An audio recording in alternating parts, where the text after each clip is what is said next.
kenapa uang yang dari saya dikasihkan, kenapa tidak dikasihkan ke warga saya?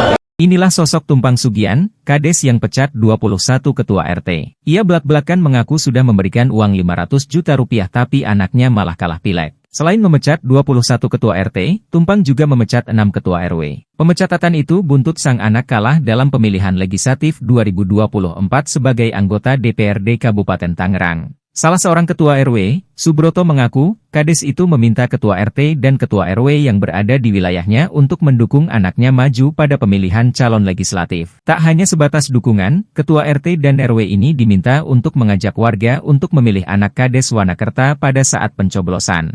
Namun, anak dari kepala desa gagal menjadi anggota dewan. Imbas dari kekalahan itu, Kades Wanakerta memberhentikan 21 ketua RT dan 6 RW secara sepihak. Dari awal memang udah ancaman mau diberhentikan, dampaknya setelah pileg hasil suaranya tidak memuaskan. Dampaknya sebanyak 21 RT dan 6 RW dipecat semua, jelas Subroto. Dilansir YouTube Kompas TV, Sabtu, 9 Maret 2024. Sosok Kades ini pun sontak jadi sorotan publik. Lantas siapakah sosoknya? Kades ini bernama Tumpang Sugian yang merupakan Kepala Desa Wanakerta Kecamatan Sindang Jaya. Berdasarkan pengakuan Tumpang, alasannya memecat lantaran menyalahi aturan. Tumpang mengatakan sebelum pemilu dirinya memanggil para ketua RT dan RW untuk mendata warga yang mempunyai hak pilih. Saat itu dirinya memberikan uang kepada sejumlah RT dan RW untuk diberikan kepada warga agar memilih anaknya sebagai caleg. Adapun uang yang telah dikeluarkan Tumpang kepada ketua RT dan RW sebesar 500 juta rupiah. Namun alih-alih uang yang diberikan tersebut tak disampaikan ketua RT dan RW ke warga, sehingga dirinya pun marah. Ketika itu ada 15.000 hak pilih yang saya bayar untuk memilih anak saya Rp50.000 per amplop, tapi dari 15 orang itu saya tutup menjadi 10.000